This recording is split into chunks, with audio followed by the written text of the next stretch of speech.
Bonjour et bienvenue sur les clés de la réno. Vous vous lancez dans la rénovation? Alors vous êtes au bon endroit. Les clés de la réno, c'est le podcast qui vous accompagne tout au long de votre projet pour aménager et décorer la maison ou l'appartement qui vous correspond.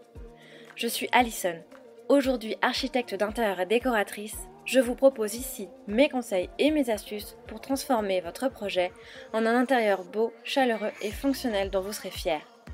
Je suis passée par là. Je sais ce que c'est que de devoir gérer une rénovation en plus de son quotidien. C'est pas toujours une partie de plaisir, mais ça en vaut tellement la peine au bout du compte. Seul ou avec un invité, laissez-moi vous aider à simplifier les étapes, vous apporter les clés dont vous avez besoin pour que votre projet se passe au mieux. Imaginez, vous saurez enfin par où commencer et comment faire les bons choix. Retrouvez-moi aussi sur Instagram, c'est tout simplement les clés de la réno podcast pour encore plus de partage et de retour d'expérience. Allez, on y va ?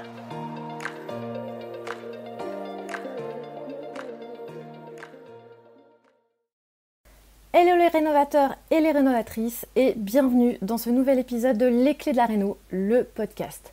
Alors aujourd'hui, j'avais très envie de te parler de tendances et de tendances déco particulièrement et pourquoi ce n'est pas toujours une bonne idée de suivre les tendances aveuglément, surtout quand on se lance dans la rénovation.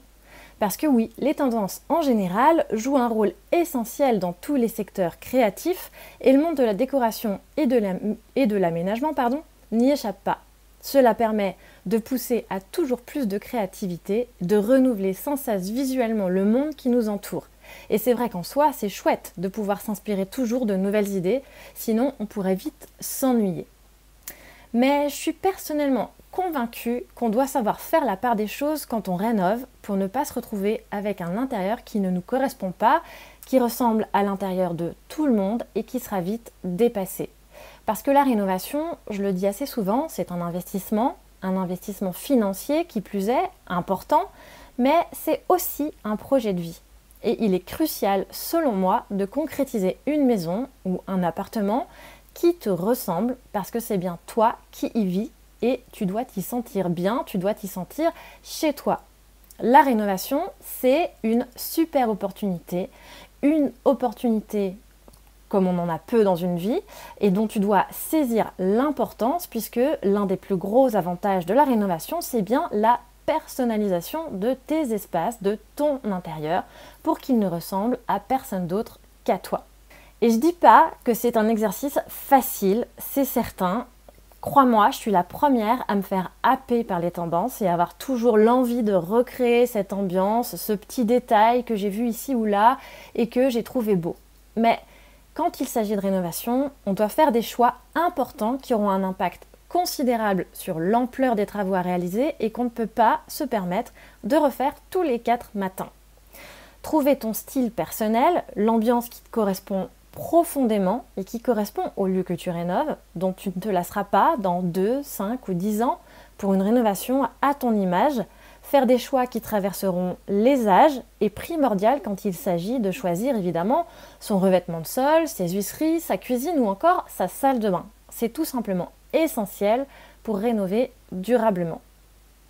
Alors bien que les tendances puissent être inspirantes et proposer des idées toutes plus originales les unes que les autres, il est important, à mon sens, de les aborder avec un certain recul et de les intégrer dans ton projet de manière réfléchie pour éviter certains pièges.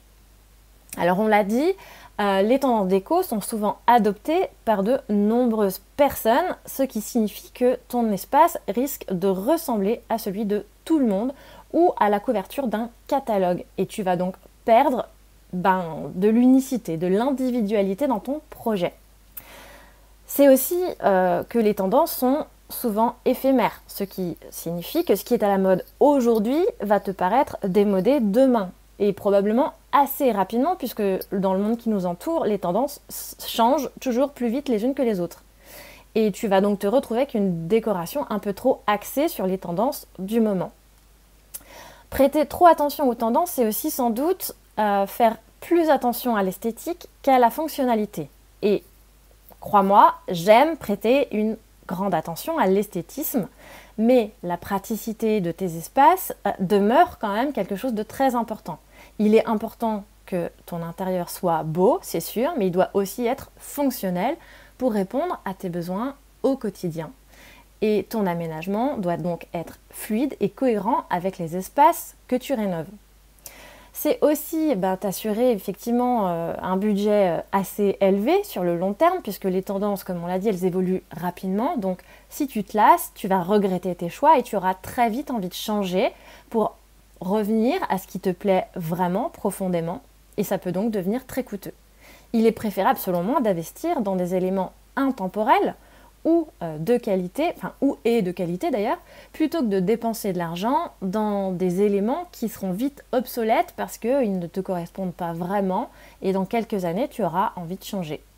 C'est donc moins durable puisque les tendances, c'est bien connu, encouragent à la surconsommation et on sait naturellement que ça aura un impact sur l'environnement.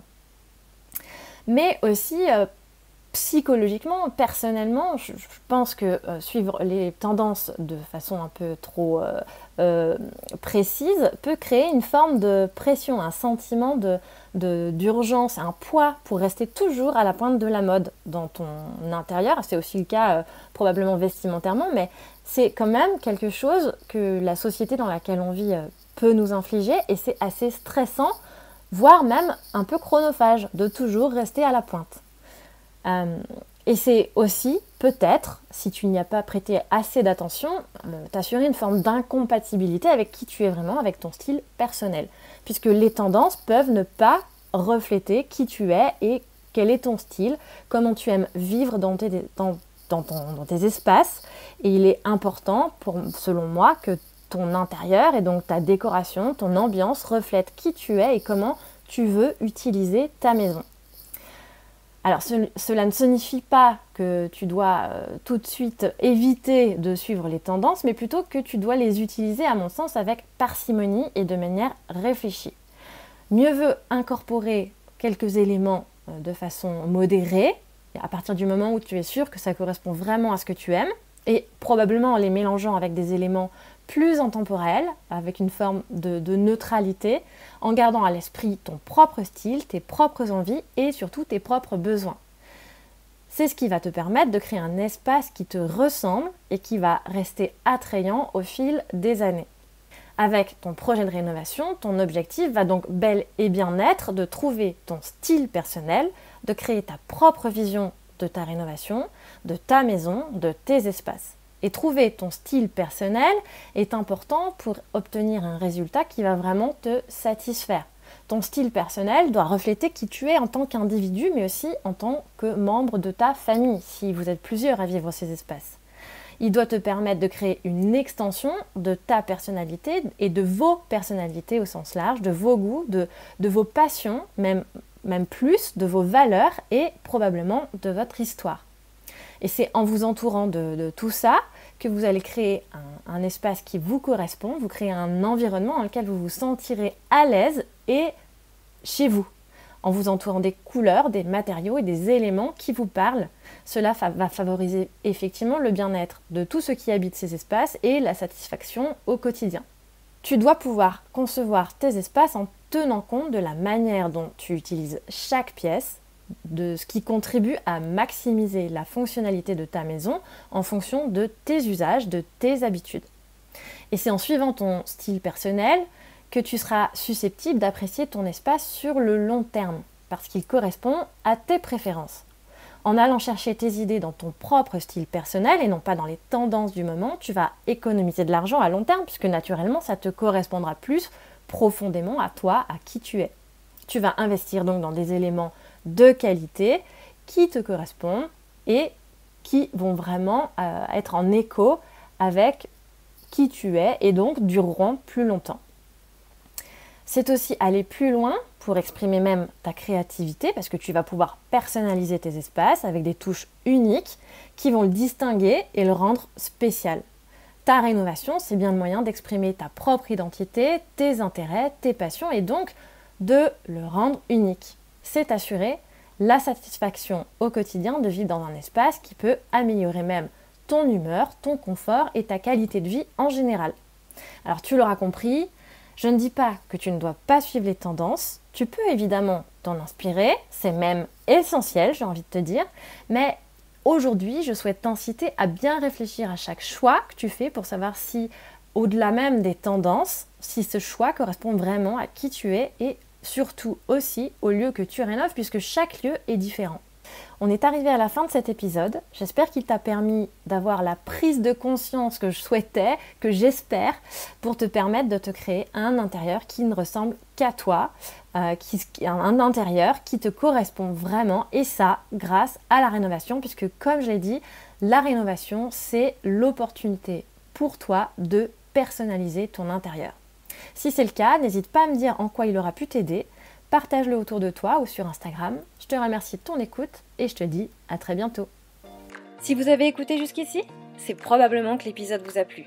Alors n'hésitez pas à en parler autour de vous, amis, famille, tous ceux qui rénovent sont les bienvenus.